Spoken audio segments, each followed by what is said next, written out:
मुख्यमंत्री माझी लाडकी बहीण योजनेअंतर्गत पात्र लाभार्थी महिलांसाठी अत्यंत महत्त्वपूर्ण अपडेट असणार आहे. कारण या 5 कारणांमुळे सुद्धा तुमचे हप्ते बंद झाले असेल व तुम्हाला असं वाटत आहे की फक्त आणि फक्त ई-के-वाय-सी मुळेच आपले पैसे बंद झाले आहेत व तुम्ही काय होतं की या 5 कारणांकडे दुर्लक्षित करत आहे व तुम्ही फक्त ई-के-वाय-सीवर कॉन्सन्ट्रेशन करत आहे व तुमचे पैसे बंद झालेले आहेत. म्हणजेच काय 1500 रुपये तुमचे पैसे बंद झालेले आहेत. आता हे 5 कारणं काय असणार आहे, हे कोणते कारण आहे व तुमचे पैसे कसे सुरू होतील हे आपण पूर्णपणे माहिती पाहणार आहोत.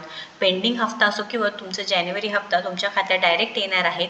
वन बाय वन आपण संपूर्ण माहिती या व्हिडिओच्या माध्यमातून पाहणार आहोत. त्यामुळे व्हिडिओ शेवटपर्यंत पाहायचा आहे. कारण आत्तापर्यंत लाडक्या बहिणीने एवढंच माहिती झालं की ई-के-वाय-सी फक्त म्हणजे ई-के-वाय-सी चुकली आहे किंवा ई-के-वाय-सी झाली नाही त्याच्यामुळे आपले पैसे बंद झाले आहेत.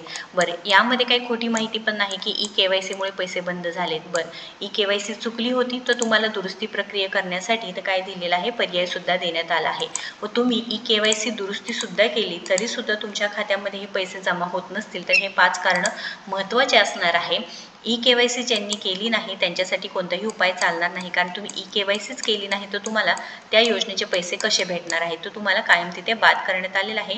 तुम्हाला जर संधी मिळाली ई-के-वाय-सी करण्याची तर नक्कीच इथे हप्ता सुरू होणार आहे. पण ही 5 कारणे तुम्हाला माहितीच पाहिजे आहे, जेणेकरून ज्यांचे सुरळीतपणे हप्ते सुरू आहे त्यांना सुद्धा हे महत्त्वाचं असणार आहे. कारण पुढे जाऊन असं नको व्हायला की ई-के-वाय-सी केली आहे, ई-के-वाय-सी दुरुस्ती प्रक्रिया केली आहे तरीसुद्धा पैसे आमचे जमा होत नाहीत. महत्त्वपूर्ण अपडेट असणार आहे कारण पैसे जमा होणार आहेत.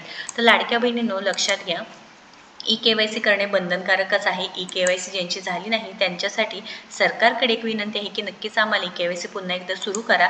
कारण दुरुस्ती प्रक्रिया तुम्ही जशी इथे ऑप्शन देण्यात आलेले आहे तसं जर ई-के-वाय-सी करण्याची संधी दिली तर लाखो लाडक्या बहिणींचा प्रश्न सुटणार आहे. आता तुम्हाला अगदी सोपं झालेलं आहे. म्हणजेच काय, ई-के-वाय-सी दुरुस्ती यादी वेगळी असणार आहे व ज्यांची ई-के-वाय-सी केली नाही त्यांची यादी वेगळी असणार आहे. त्यामुळे ज्या लाडक्या बहिणींची ई-के-वाय-सी दुरुस्ती झाली नाही त्या लाडक्या बहिणींना वगळून त्यांना सुद्धा पोर्टलवरती ई-के-वाय-सी साठी म्हणजे नवीन ई-के-वाय-सी साठी ऑप्शन देण्यात यावं. तुम्हाला काय वाटतं नक्कीच कमेंट करून सांगायचं आहे.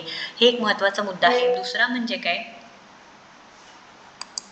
लाडकी बहीण योजना अपडेट. आता आधार सीडिंग, तुम्ही जर आधार सीडिंग किंवा बँक खाते बदल झाले होते त्यानंतर बँक अकाउंट सुरू केलं नाही का तपासा, तर लगेच तपासायचं आहे की आधार सीडिंग एक महत्त्वाचं आहे. तुम्ही बँक खाते बंद झाले होते व त्यानंतर तुम्ही बँक अकाउंट सुरू केलं नाही तर तुम्ही हे लगेच तपासायचं आहे. कारण आधार सीडिंग खूप महत्त्वाचं आहे.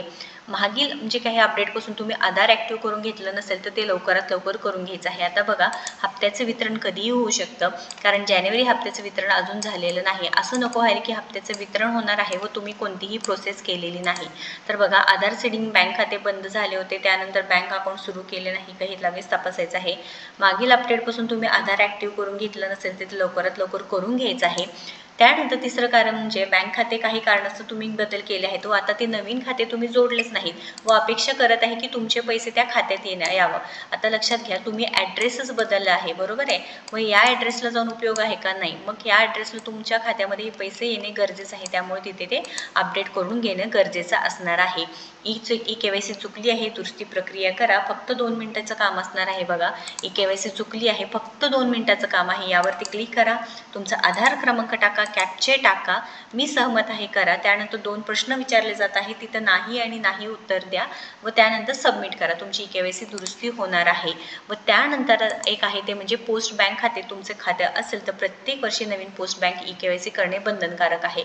तर आता ही जी विथ प्रूफ आपण बघत आहोत, बघा ही पोस्ट बँक खाते आहे व त्याची जी वेबसाईट आहे त्यावरती तुम्ही पाहू शकता. इथे बघा बेनिफिट्स सांगण्यात आलेले आहे. त्यानंतर की टर्म्स अँड कंडिशन्स. आता बघा, KYC requirement, customer needs to complete KYC किंवा biometric verification at nearest IPPB म्हणजे पोस्ट बँक खाते तुमचं जर खातं असेल तर आता बऱ्याच लाडक्या बहिणीचं असं झालेलं आहे की तुमच्या बँक खात्यात पोस्ट बँक खात्यात पैसे जमा होत होते पण अकाउंट क्लोज्ड हे प्रॉब्लेम येत आहे. अकाउंट क्लोज हे प्रॉब्लेम येत असल्यामुळे लाडक्या बहिणीचे पैसे बंद झालेले आहेत. हे जर तुम्ही अकाउंट क्लोजचा प्रॉब्लेम सॉल्व्ह झाला तर तुमचे जे पेंडिंग हप्ते आहे जे बँक सर्व्हरला पडलेले आहेत ते नक्कीच तुमच्या खात्यामध्ये जमा होणार आहेत. बघा, 12 महिन्यांमध्ये अकाउंट ओपनिंग केलेलं आहे तर तुम्हाला 1 वर्षामध्ये प्रत्येक वर्षी तुम्हाला ई-के-वाय-सी करावं लागणार आहे. हा मुद्दा अत्यंत महत्त्वाचा आहे.